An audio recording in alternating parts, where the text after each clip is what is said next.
Welcome to this explainer. Today, we're dissecting a literally perfect real-world case study for your General Studies Paper 3 prep. We're going to look at exactly how the US-Israel-Iran conflict sent massive shockwaves through global energy markets and, honestly, more importantly, how it directly impacted India's critical agricultural supply chains.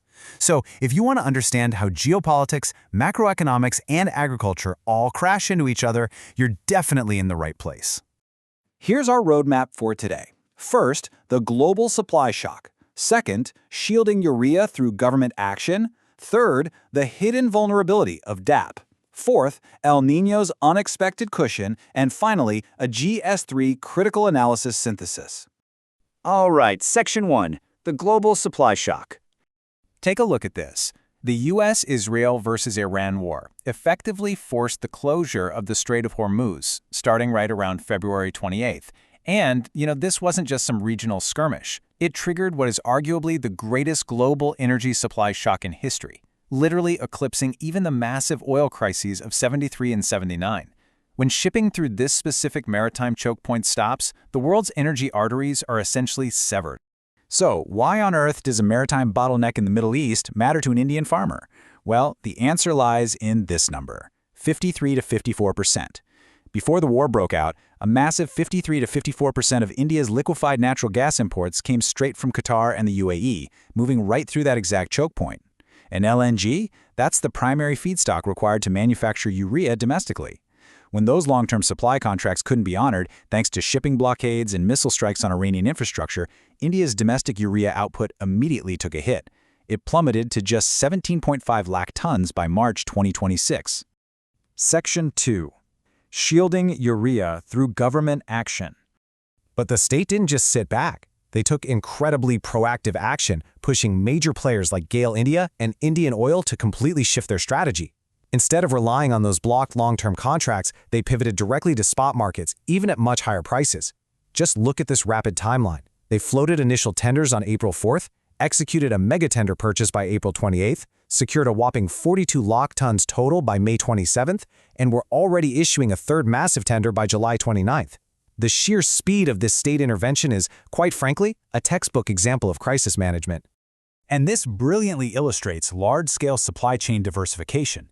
As India's reliance on Qatar and the UAE dwindled down to near zero, the government rapidly replaced it with a truly global portfolio of suppliers. We're talking about sourcing from the United States, hopping over to Oman, diving into Africa with Nigeria, Angola, and the DRC, and stretching all the way to Indonesia, Trinidad, and even Norway. They effectively rewired India's entire energy sourcing map in a matter of weeks just to keep the urea plants running. So, the million-dollar question. Did it actually work? Well, this hard data right here is perfect evidence for your exam analysis. Look closely at the urea column for April to June 2026. Domestic production actually rose to 71.53 lakh tons. That's 5.4% higher than the exact same quarter the previous year. Imports also surged to 25.08 lakh tons to build up a solid buffer. The state not only stabilized the whole situation, but actually increased production, all while simultaneously absorbing the higher import costs so they wouldn't be passed down to the farmers. Moving on to Section 3, the hidden vulnerability, DAP. Now, a solid GS3 analysis requires us to look at the full picture, and especially where state intervention actually fell short. The dichotomy here is striking, and it's exactly what examiners are looking for in a nuanced mains answer. On one side, urea management was a massive, undeniable success story. But on the other side, diammonium phosphate, or DAP, and other complex fertilizers remain intensely vulnerable to geopolitical disruptions. In fact, for DAP, absolutely no imports were contracted after that initial purchase on April 28th. So the situation here is far, far from comfortable. To understand why DAP is so incredibly vulnerable, we have to look at its strict chemical dependency chain. It's basically a three-step process. First, you need sulfur to make sulfuric acid. Second, you use that sulfuric acid to break down rock phosphate, which gives you phosphoric acid. And finally, step 3, you use that phosphoric acid to manufacture the DAP itself. The structural weakness is right at step 1, sulfur. The West Asian conflict seriously tightened sulfur supplies from major sources like Qatar Energy, Saudi Aramco, and Iran. Compounding this, Ukrainian drone strikes on Russian oil refineries led to production losses and an outright export ban by Russia, which is another massive global supplier of sulfur. The financial fallout of these supply constraints was immediate and honestly quite severe.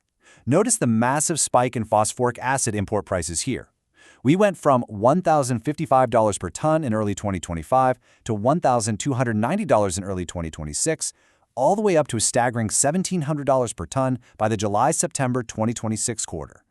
Sulfur prices also skyrocketed to around $1,100 per ton. These crazy high raw material prices have made manufacturing and importing complex fertilizers completely unviable under the current subsidy structure. It has effectively stalled new contracts entirely. Section 4. El Niño's Unexpected Cushion. Now you might be wondering, if imports stalled out and prices skyrocketed, why weren't there chaotic shortages everywhere? Well, we have to weave in an environmental wildcard here, the weather. During June and July, which are absolutely critical months for agriculture, the all-India rainfall was a significant 12.6% below the normal average, and this was a direct result of the El Niño effect disrupting the monsoon season. Because the monsoon was so deficient, official reports noted that demand for fertilizers remained deeply subdued. Soil moisture was extremely low, reservoirs weren't filling up, and the area sown under Kharif crops actually dropped by 2.9% compared to the previous year. This naturally subdued the demand. Farmers just weren't planting as much, so they simply didn't need as much DAP. This monsoon deficiency essentially artificially suppressed agricultural activity, meaning those severe underlying supply chain vulnerabilities we just talked about didn't immediately translate into a visible crisis on the ground. Basically, the weather bought the government a little bit of time. Finally, Section 5, GS3 Critical Analysis Synthesis. All right, let's synthesize all these moving parts into a forward-looking strategy. This is exactly the kind of way forward an examiner is looking for. The overarching takeaway here is that the government absolutely cannot rely on the temporary cushion of El Niño forever. They have to proactively acknowledge the deep geopolitical vulnerability of raw materials like sulfur and ammonia.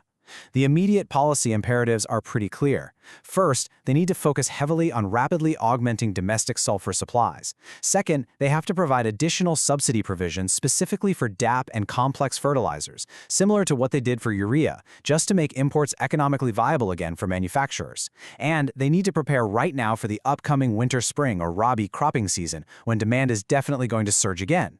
And that brings us to the stark political reality of this economic problem. With incredibly high-stakes state elections looming in heavily agricultural states like Uttar Pradesh, Punjab, and Uttarakhand in February and March, the government simply cannot afford any missteps or shortages during the Rabi season. So I want to leave you with this critical question to ponder for your prep.